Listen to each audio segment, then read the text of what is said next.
mas do Senhor em nome de Jesus. Pastor Tiago. Glória a Deus. Obrigado, irmãs. Cumprimento a amada igreja com a graça e a paz do Senhor Jesus. Amém? Quem tem um versículo para recitar hoje? Provérbios 1:7. O temor do Senhor é o princípio do saber, mas os loucos desprezam a sabedoria e o ensino. Provérbios 1:7. Mais alguém? Não? Então, vamos... Vai ter divisão hoje? Glória a Deus. As crianças aqui presentes podem sair com a tia Emily.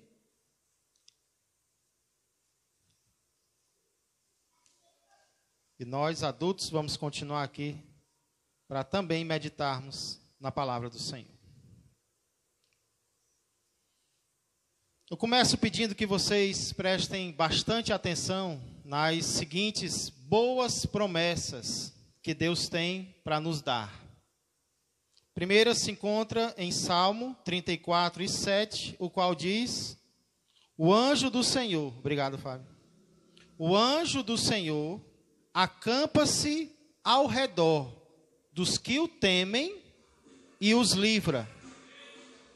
Primeira promessa. Segunda promessa, preste atenção no que diz Salmo 34:9, 2 versículos depois desse que eu acabei de ler. Temei o Senhor, vós os seus santos. Agora escute. Pois nada falta aos que o temem. Essas são apenas algumas das muitas promessas que nós encontramos na Bíblia. Boas promessas para quem teme ao Senhor. São apenas algumas porque existem muitas outras. Pouco tempo atrás eu citei Provérbios 1:7. A Bíblia tem muito a dizer de bom para quem decide temer ao Senhor verdadeiramente, sinceramente em seu coração. Porém, irmãos, não são apenas promessas boas que a Bíblia faz para quem teme ao Senhor. A Bíblia também faz muitas promessas de disciplina, de castigo, para quem não teme ao Senhor. E nós temos que ler as duas, nós temos que entender as duas, tanto as boas para quem teme, como também as promessas de castigo para quem não teme. E são algumas delas que eu quero ler com você e meditar um pouco nessa manhã. E para isso eu convido você a abrir a palavra de Deus no livro de Deuteronômio, capítulo 28.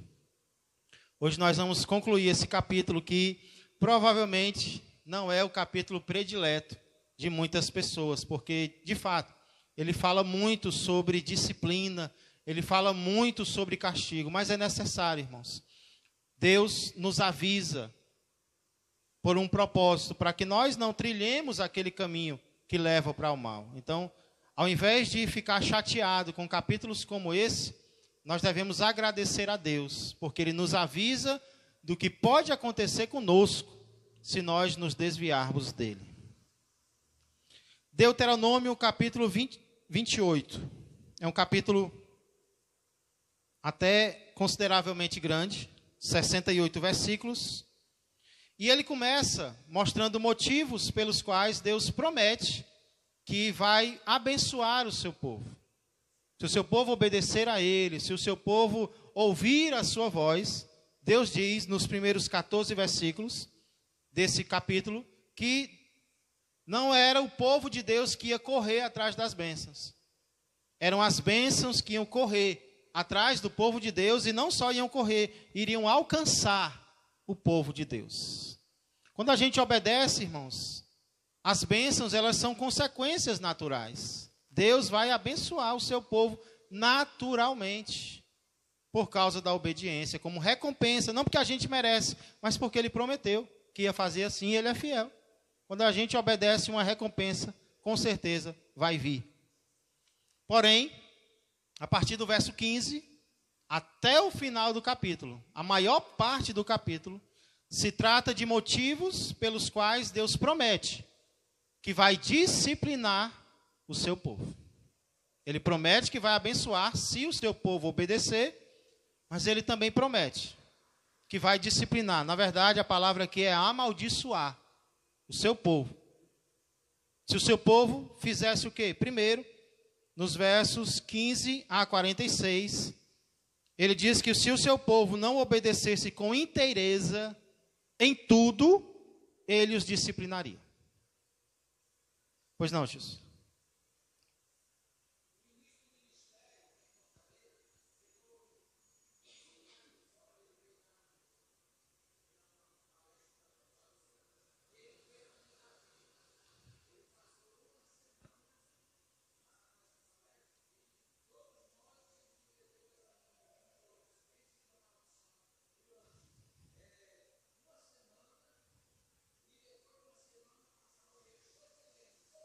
Eita!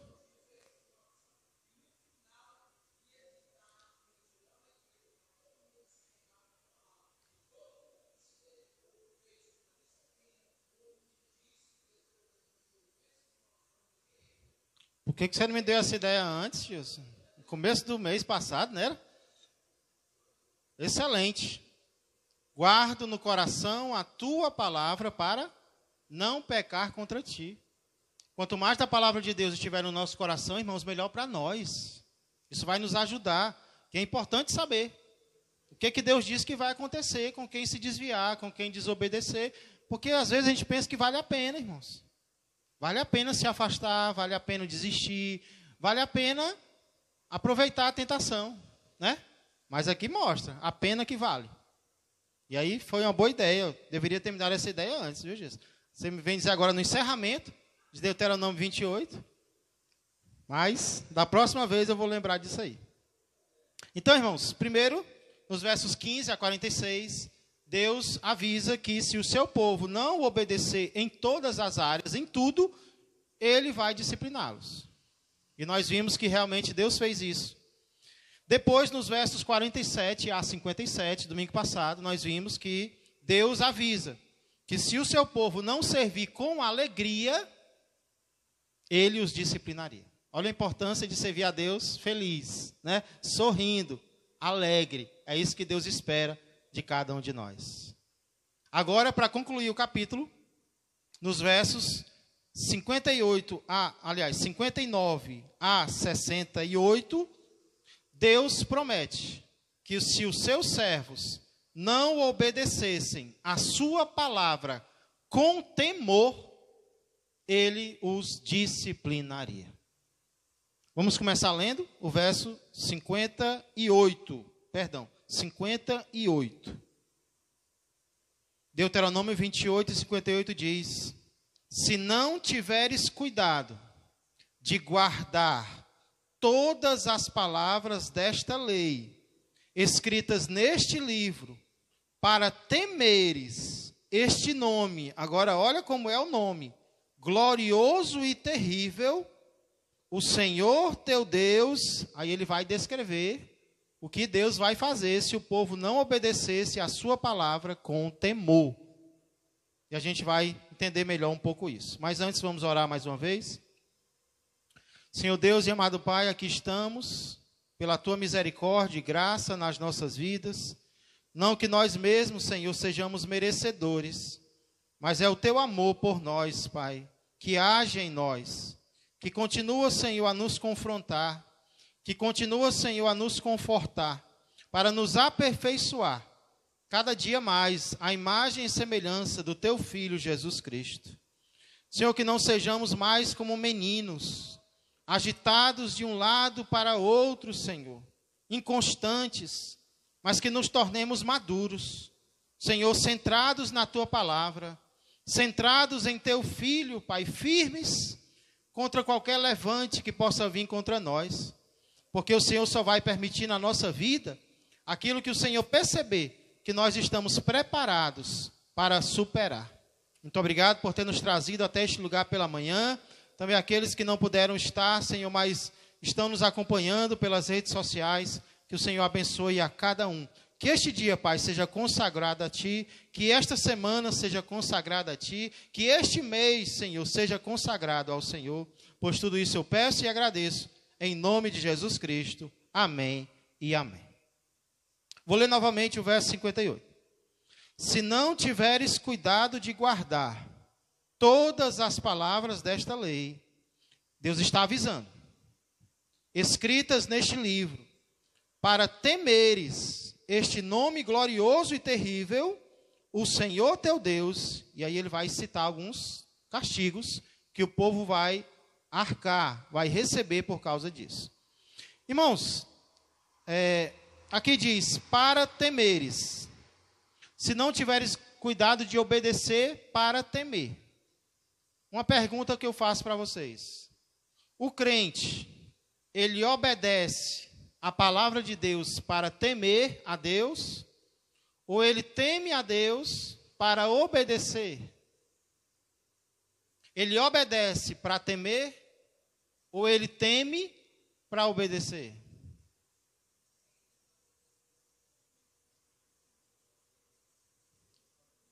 Oi? Eu acho que as duas coisas. Que aqui diz, obedeça para temer.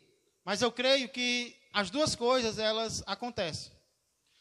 Quanto mais nós obedecemos, mais nós tememos a Deus no nosso coração. E quanto mais nós tememos, mais nós obedecemos. Os dois andam juntos. Obediência e temor são irmãos siameses.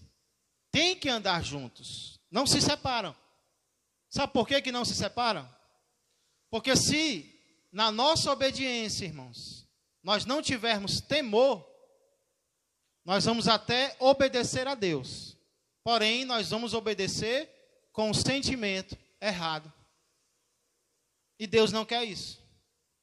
Como assim, pastor? Obedecer com o sentimento errado. Deixa eu dar um exemplo. Lembra do fariseu? Da parábola do fariseu e do publicano? Recentemente, o irmão Gerlando pregou sobre ela. Lembra como ele fala sobre o dízimo que ele dava? Dou o dízimo de tudo quanto ganho. Ele estava obedecendo a Deus? Sim. Mas com qual sentimento? Qual era o sentimento que estava no coração dele ao obedecer a Deus? O sentimento errado. Ele estava com o sentimento de orgulho no seu coração. E se nós não tivermos cuidado, nós vamos obedecer, mas vamos obedecer com orgulho. Nós vamos dar o dízimo com orgulho. Nós vamos orar com orgulho. Nós vamos evangelizar com orgulho. Olha eu evangelizando. Nós vamos dar uma cesta básica com orgulho. Nós vamos dizer não para a tentação com soberba no coração, soberba. E não é isso que Deus quer. Deus não quer que a gente apenas obedeça. Aqui diz, eu tenho que obedecer, mas tenho que obedecer com qual sentimento? Temor. Eu estou obedecendo aqui, mas eu sei que ainda não é o que Deus merece de mim. Aí eu estou obedecendo, mas eu sei que eu ainda sou falho. Eu sei que ainda tenho que melhorar mais. É uma obediência com humildade. É uma obediência com temor. Senhor, eu estou fazendo algo por Ti, mas ainda é pouco. É pouco comparado com tudo que Ele fez por nós, irmãos. Por isso Ele diz que nós temos que obedecer e também fala de temer ao Senhor. Senão a gente vai obedecer com o sentimento errado. Olha como o temor é importante, né? Ele nos poupa de sentimentos ruins, como orgulho e outros sentimentos que também nos prejudicam.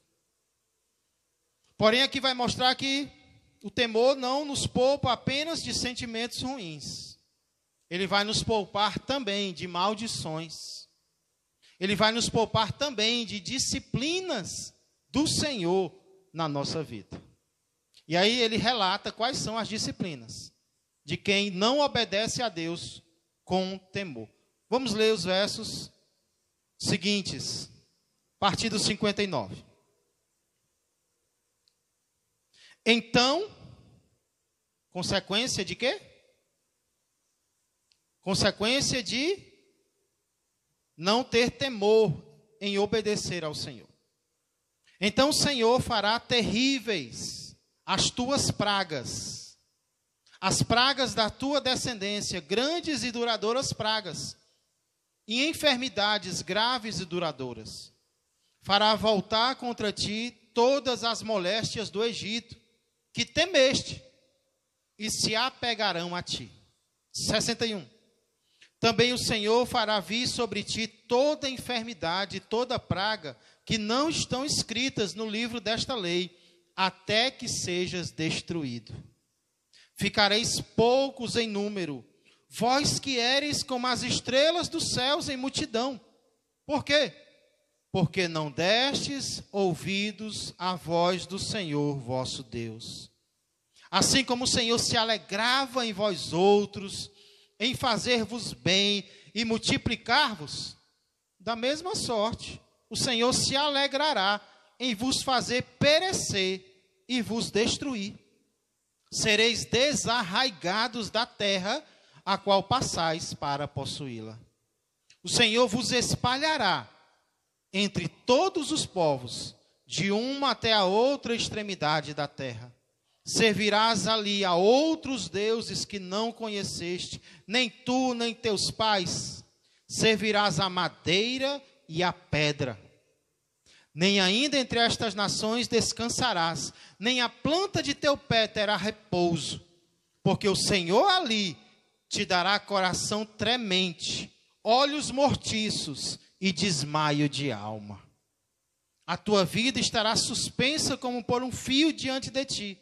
Terás pavor de noite e de dia, e não crerás na tua vida. Pela manhã dirás: ah, quem me dera ver a noite. Quem será que eu vou conseguir chegar até a noite? E à noitinha dirás: ah, quem me dera ver amanhã. Isso pelo pavor que sentirás no coração e pelo espetáculo que terás diante dos olhos. O Senhor, verso 68, o Senhor te fará voltar ao Egito em navios, pelo caminho de que te disse, nunca jamais o verás. Sereis ali oferecidos para a venda como escravos e escravas aos vossos inimigos, mas não haverá quem vos compre. Eita Deus! Primeira consequência da falta de temor no coração seriam as pragas. Praga lembra o quê, irmãos, na Bíblia? Você lembra de que época? De que país? No Egito, né? Praga aqui simboliza doenças, enfermidades. Deus é o Deus que cura. Amém. Mas Ele também pode fazer adoecer. Aqui diz que Ele enviaria enfermidades. Primeiro, as enfermidades que vocês viam no Egito. E vocês tinham medo delas? Eu vou trazer essas doenças para vocês. E aí depois diz, até as que não estão escritas aqui, vocês nem conhecem, eu vou trazer para vocês também. Pragas. Em segundo lugar, e como consequência da primeira, muitas doenças no meio do povo de Deus. Não que toda doença seja castigo. A Bíblia mostra que existem doenças que são provações, são maneiras de Deus ser glorificado. Nós vemos isso no cego. Quando perguntam para Jesus, Jesus, quem pecou, ele ou seus pais, para que nascesse cego? Jesus diz, nenhum dos dois. É para que nele se manifeste a glória de Deus. Eu vou fazer um milagre nele, Deus vai ser glorificado através do milagre. Existem doenças que têm como objetivo a glória de Deus. Mas existem doenças que são consequências de Deus por algo que nós fizemos, irmãos. Nós temos aí, alguns anos atrás, o aumento da AIDS. Doenças sexualmente transmissíveis. Muitas delas, consequência de uma vida desregrada, longe da presença de Deus. Vamos orar para que pessoas doentes, com essas doenças, se prostrem aos pés do Senhor, porque essa é a vontade dEle. E aí, como consequência dessa primeira consequência, ou dessa primeira praga, dessa primeira disciplina, segundo, eles seriam diminuídos em número. Assim como vocês eram como as estrelas dos céus, vocês vão diminuir. Eu multipliquei vocês, mas eu vou dividir vocês. Deus está fazendo o povo retroceder, irmãos. O povo voltar atrás, nos avanços que eles tinham conseguido, Deus ia tirar os avanços. Ia fazer eles darem uma ré. Iam voltar. E é muito forte aqui quando diz: eu que tinha prazer em multiplicar vocês, agora vou ter prazer em destruir vocês. Aí eu pergunto, em Ezequiel não diz que Deus não tem prazer na morte do perverso? Como é que aqui diz que ele vai ter prazer em destruir o seu povo? Quem pode me explicar isso? Se Deus não tem prazer na morte do perverso, como aqui diz que ele vai ter alegria em fazer o seu povo perecer?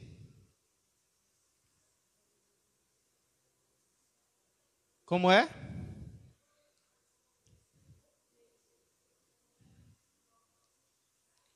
Isso acaba funcionando como uma forma do povo voltar para ele.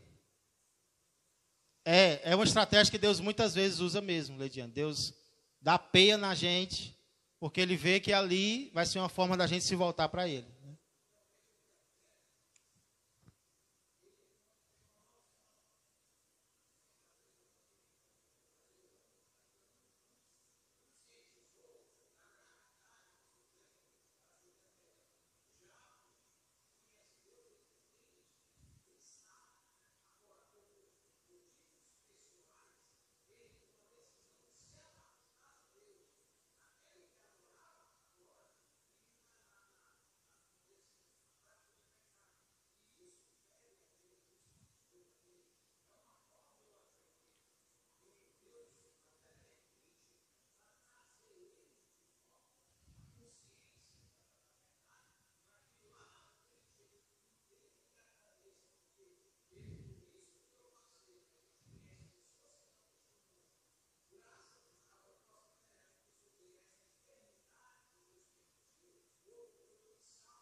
Uhum.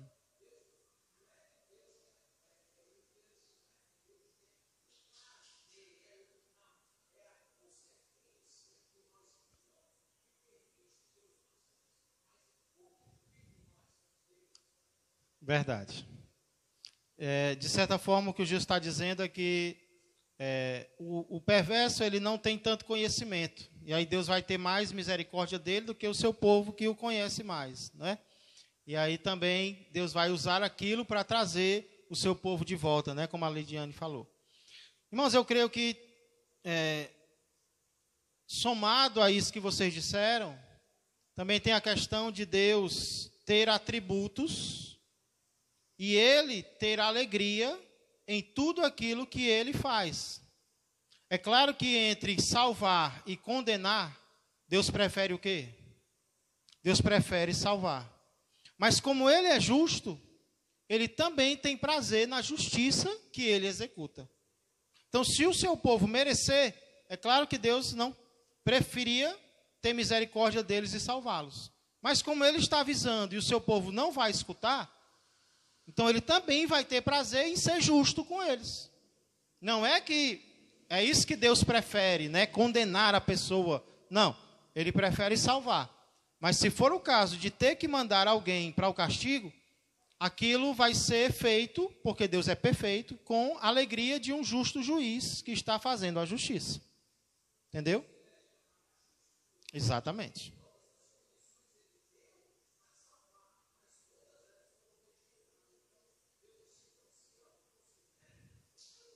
É verdade. E aí, quem sabe, isso pode ser usado para voltar o seu servo para os seus caminhos, né? Também por isso ele tem alegria. Terceira consequência citada aqui, eles seriam desarraigados da terra. Irmãos, uma das coisas que mais trazia alegria para o povo de Deus era morar na terra que Deus deu para eles. Terra que manava leite e mel. Mas como um povo de Deus recebe a bênção do Senhor e não vive para Deus com a bênção que Deus deu? Peca contra o Senhor na bênção que Deus deu para ele, né? É como Deus dá um carro para alguém e alguém peca dentro do carro que Deus deu. É como alguém dá uma empresa para alguém e ele usa essa empresa para se afastar de Deus. Deus deu a terra para o povo e agora o povo peca contra Deus na sua própria terra. O que Deus faz? Deus tira a terra deles. Deus os espalha pelos 4 cantos da terra. Isso é chamado de exílio. E nós vimos domingo passado que várias vezes o povo foi exilado, o povo foi para outras terras, o povo foi para outros países. A Síria os levou, a Babilônia os levou. O livro de Daniel é o povo de Deus fora do seu próprio país. Deus pode nos manter em um lugar? Pode. Mas Ele também pode nos enviar para outros lugares onde nós não vamos ter segurança nestes outros lugares. E aí, quarta consequência, nestes outros lugares, eles serviriam a outros deuses. Ou seja, eles trabalhariam para outros deuses. Deuses de madeira, deuses de pedra, deuses que de fato não são deuses. São apenas a aparência de Deus. E aí, irmãos, nos versos anteriores, se você ler, você vai ver que quando nós não servimos ao Senhor com alegria, nós vamos servir ao inimigo com tristeza. E por que nós vamos servir ao inimigo com tristeza? Porque o inimigo não vai ter misericórdia de nós. O inimigo não vai responder às nossas orações.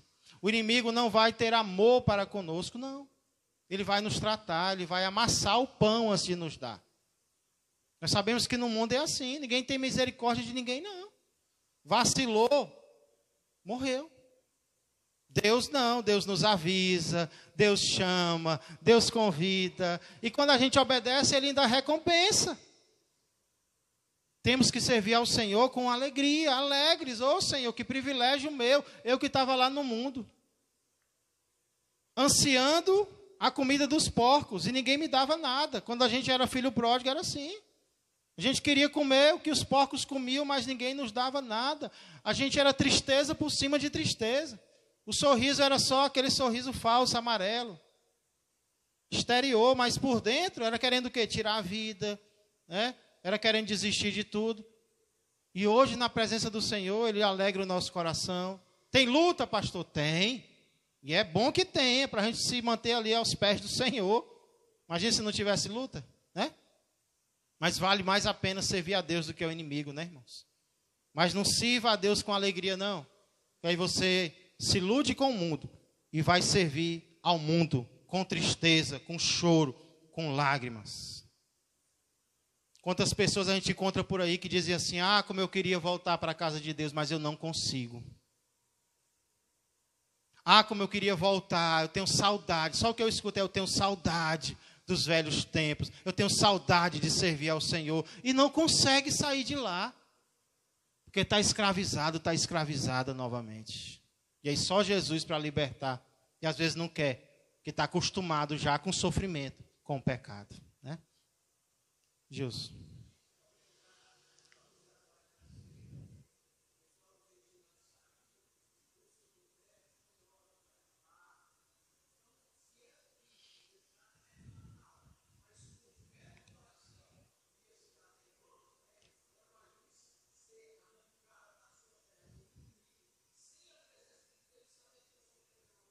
É verdade, viu?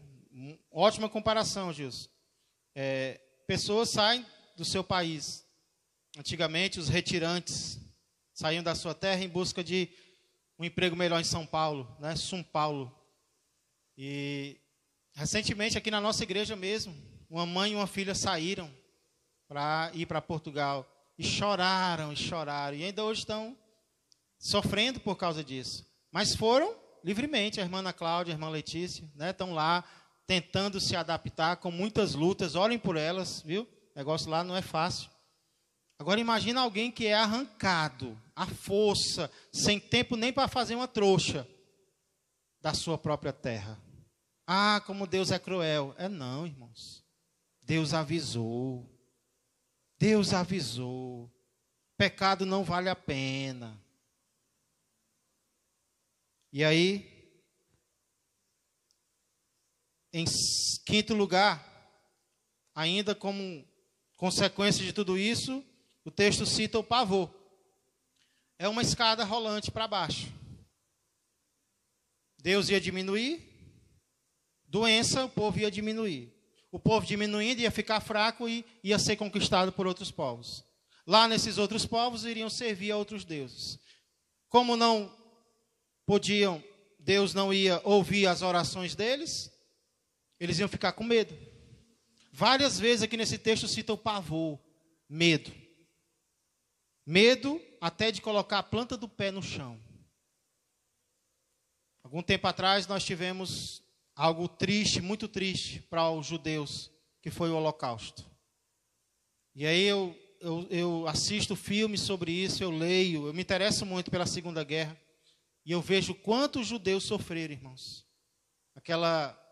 Aqueles campos de concentração, né? Ali sem sossego, nunca um sossego. Pessoas magras, só o osso. E às vezes nós ficamos nos perguntando, né? Como Deus permite coisas como essa? No passado recente, no passado distante. É claro, irmãos, que Deus não queria que nada disso acontecesse. Mas Ele avisou. Ele avisou. O homem, ele é culpado, o homem vai ser cobrado.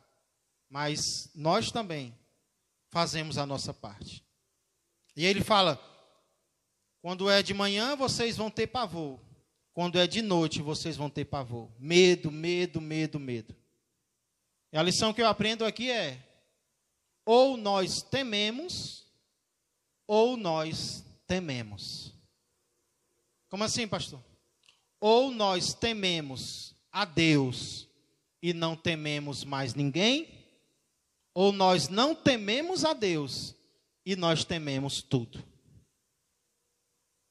Eu não quero ter temor no meu coração. Precisa ter temor a Deus. E quem teme a Deus, irmãos, não teme mais nada. Mas quem não teme a Deus, é o coração cheio de medo. Será que vai ser assim? Será que eu vou virar a esquina? Será que essa viagem vai dar certo? Será que eu vou acordar amanhã de manhã? O que está faltando? Tem muito medo no coração, mas não é o temor pela pessoa certa. Se tiver o temor a Deus, irmão, você faz que nem Davi, você vai lá, enfrenta o gigante. Quem é esse incircunciso aí? Temor a Deus. Tira o temor do homem do nosso coração. Mas quando eu não temo a Deus, aí se prepara, que vai ser medo, ansiedade, tudo de ruim no coração. Porque não tenho temor para combater essas coisas dia após dia. E aí, por último, para concluir, eles seriam mandados de volta para o Egito. O texto começa e termina citando o Egito. Seriam mandados de volta para o Egito em navios. Lá, eles seriam oferecidos como escravo. Mas ninguém ia querer comprar. Olha a humilhação. Nem vendido como escravo, o povo de Deus ia conseguir ser. Nem para servir de escravo ia conseguir. É como diz alguém, né? Eu assisti um vídeo, nem para se desviar o crente presta. Não presta para se desviar, irmãos, porque não serve para nada longe dos caminhos de Deus. A gente só serve para servir a Deus mesmo. É só Ele que valoriza a gente. O mundo não valoriza, não. Ou você pensa que você se desviando de Deus, você vai chegar numa festa dessa e todo mundo vai... Ei, mas o que está fazendo aqui, mano? Tu não era crente, mas... Aí você tenta se achegar e a pessoa se afasta, nem valoriza. Claro que vai ter aquela ilusãozinha por alguns dias, mas depois você não é nada. Só quem valoriza a gente é Deus e o povo de Deus. Pois não, senhor.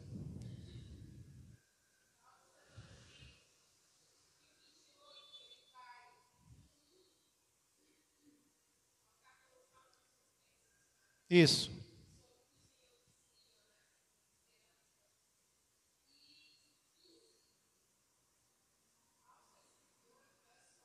É só P.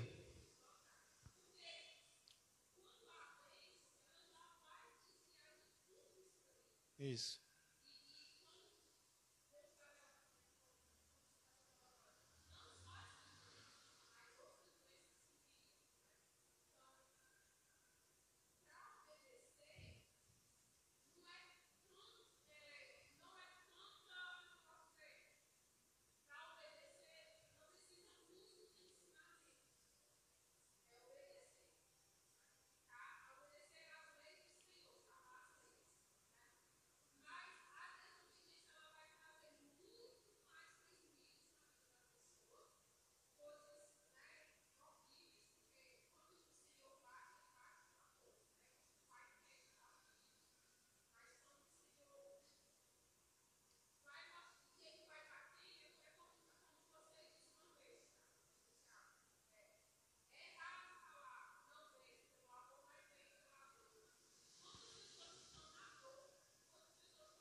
Não vem.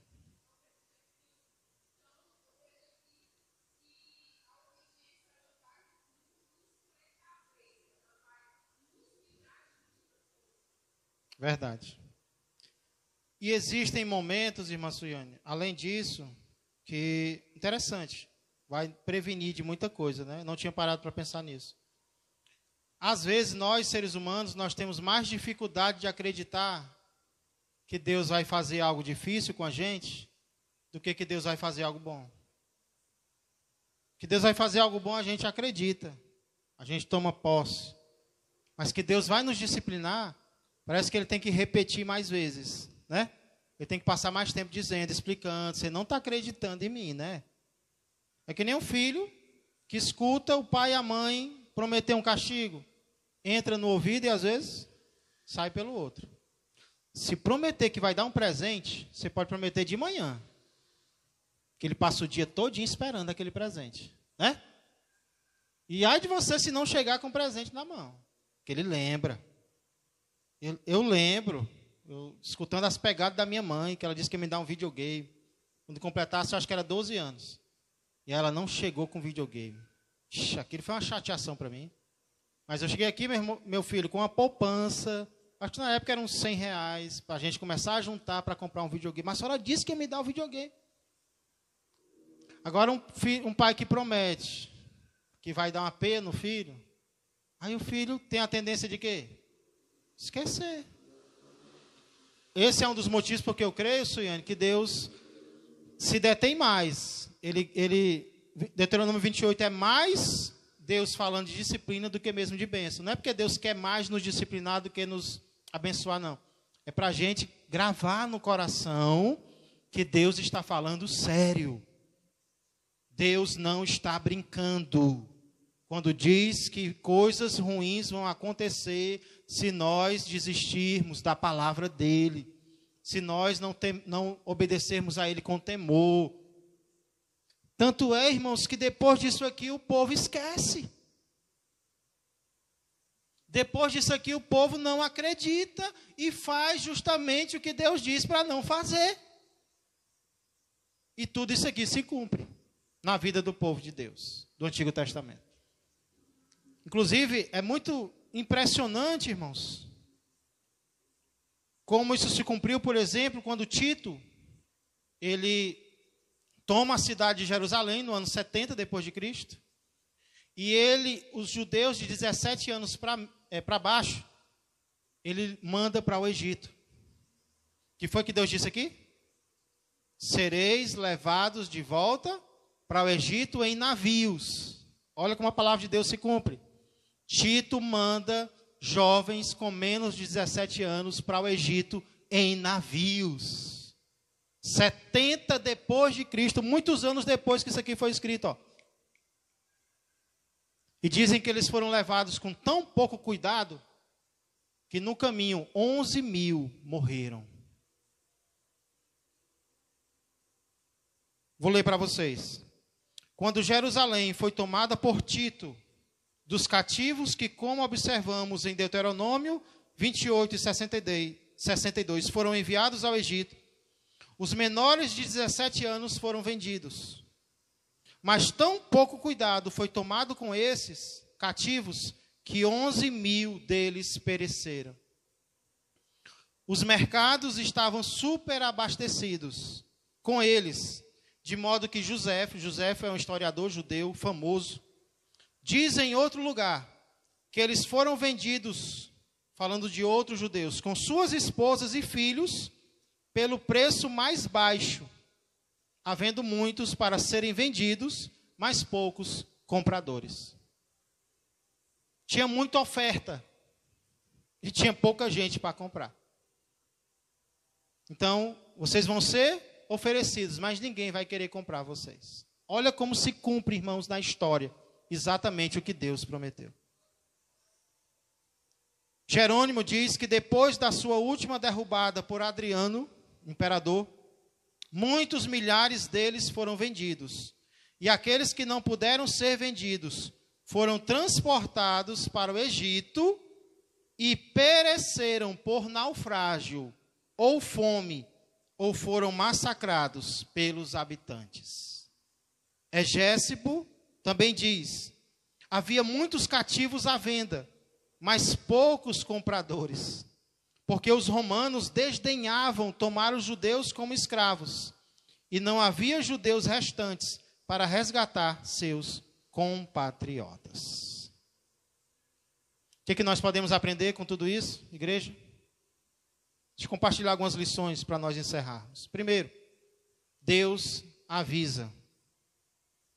Às vezes o mundo taxa Deus de cruel, de insensível.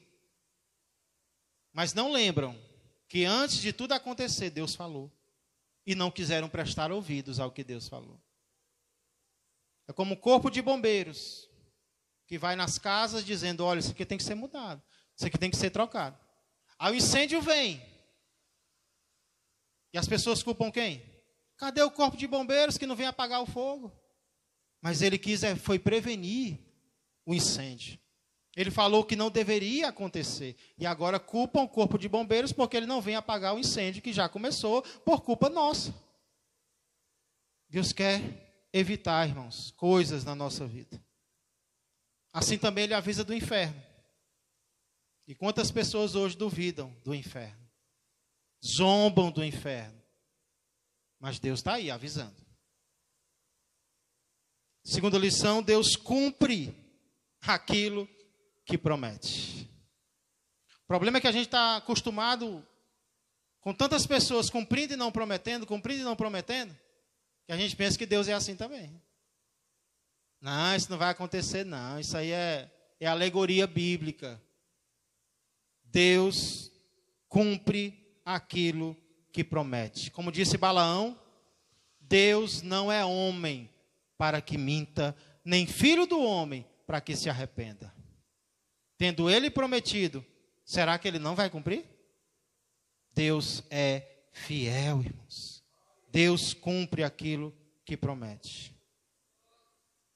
Outra lição que eu aprendo aqui é que desviar-se dos caminhos do Senhor não é progresso. Tem muita gente achando aí, não, eu vou dar um tempo, eu vou dar um passeio ali pelo Egito, pela Babilônia, né? Tenho que ir para frente, eu tenho que progredir. E não percebem que ao invés de estarem indo para frente, estão voltando para o Egito, de mãos e pés atados, como escravos de novo, voltando para o caminho de onde Deus os livrou, estão querendo ir para lá. Achando que estão indo para frente, na verdade, estão voltando para trás. Quantas pessoas, irmãos, estão voltando atrás hoje, achando que estão melhores, quando na verdade não estão. Nós não progredimos desobedecendo a Deus. Progresso vem na obediência, é no sacrifício, é na dificuldade, é na resistência, é na renúncia. É aí que a gente progride. Não abrindo as portas para o pecado. Aí não. É retrocesso e não progresso. Quarta lição que eu aprendo aqui é que os nossos sentimentos importam quando servimos ao Senhor. Estou dizendo que a gente tem que se preocupar só com os nossos sentimentos, não. Ser sentimentalista, não. Mas, irmãos, Deus se importa com o sentimento que nós temos quando obedecemos a Ele. Nos versos anteriores nós vimos que devemos servir ao Senhor com alegria. Não é só servir se arrastando, né? Eu tenho que fazer a obra de Deus. Aí Deus recebe um negócio desse? Não. Deus quer que eu faça e Deus quer que eu faça com alegria, sabendo a importância da misericórdia dele na minha vida. Não é de qualquer jeito não, igreja. Não é com tristeza no coração, não. É claro que às vezes nós vamos dizer para Deus, Deus, eu não estou com tanta vontade assim, mas eu vou em obediência a Ti. Muda o meu coração. Aí Deus entende, Deus muda. Mas eu não vou não me preocupar com o que eu estou sentindo. Sentimento para Deus importa sim. Senão a gente vai servir a Deus com o quê? Com tristeza ou com orgulho. Nós vamos fazer para nós mesmos, achando que estamos servindo a Deus, estamos servindo a nós mesmos. É para nós, é para nos mostrarmos. É para nos promovermos, achando que Deus vai receber isso. Recebe nada. Tem que ser para Ele, com humildade, com temor no coração. Amém, igreja? Para encerrar, devemos obedecer a palavra do Senhor com temor. Hoje o que muitos querem é ter o coração livre de qualquer medo. Vão para o psicólogo, para o psiquiatra, para que ele tire todo o medo do coração. E de fato tem muito medo que não presta. Tem muito medo que atrapalha, que tem que ser tirado do coração mesmo. Mas deixa um lá. Deixa o temor ao Senhor no coração. Porque é Ele que vai nos dar saúde para suportar todos os outros. Tema ao Senhor. Desfrute, desenvolva o temor ao Senhor. Como é que eu faço isso, pastor? Leia a palavra. Obedeça a palavra. Ore a Deus. Ore. Deus, Ele quer nos dar esse sentimento. E que assim seja, para a honra e para a glória do Senhor. Vamos orar. Senhor Deus e amado Pai, obrigado, Senhor, pela instrução da Tua palavra, que nos mostra a importância que tem o nosso agir, o nosso se comportar, aquilo que é exterior, aquilo que é visível. Porém, a Tua palavra também nos orienta acerca daquilo que só o Senhor vê dentro de nós. E quantas vezes, Senhor, se nós não tivermos cuidado, nós vamos até fazer o que é certo, mas nós vamos fazer o que é certo com o sentimento errado, com o sentimento que não Te agrada, Senhor, de orgulho, de nos acharmos melhores do que os outros que não estão fazendo, ou às vezes de tristeza, querendo estar em outros lugares, querendo participar de outros ambientes, Pai, sem entender que deveria ser o contrário. Quem está lá deveria querer estar aqui, onde nós estamos, porque aqui é progresso, lá é retrocesso, Pai. Lá é Egito, lá é escravidão, lá é desvalorização. Aqui não, Pai, aqui há liberdade, aqui há o amor do Senhor por nós. Então, muito obrigado, Pai. Transforma-nos, ajuda-nos a meditar, Senhor, nestes ensinamentos durante este dia, para sermos transformados por Ti mais e mais. Abençoa o restante deste dia, abençoa a nós e aos nossos, as nossas famílias, aqueles pelos quais nós oramos, talvez que ainda estão no Egito, talvez que voltaram para o Egito, Pai, eu creio que o Senhor pode trazê-los de volta para a Tua casa. E é isso que nós oramos, e por isso nós agradecemos, em nome de Jesus Cristo. Amém, amém e amém. Glória a Deus. Fique de pé. Vamos encerrar o nosso culto matinal e logo mais à noite nós voltamos para a ceia do Senhor, para continuarmos servindo ao Senhor com alegria e obedecendo a Ele com temor em nossos corações. Que Que a graça do Senhor Jesus, que o amor do Pai e que a comunhão do Espírito Santo permaneçam e cresçam mais e mais na vida e na família de todos vós. Um ótimo dia a todos. Que Deus os abençoe.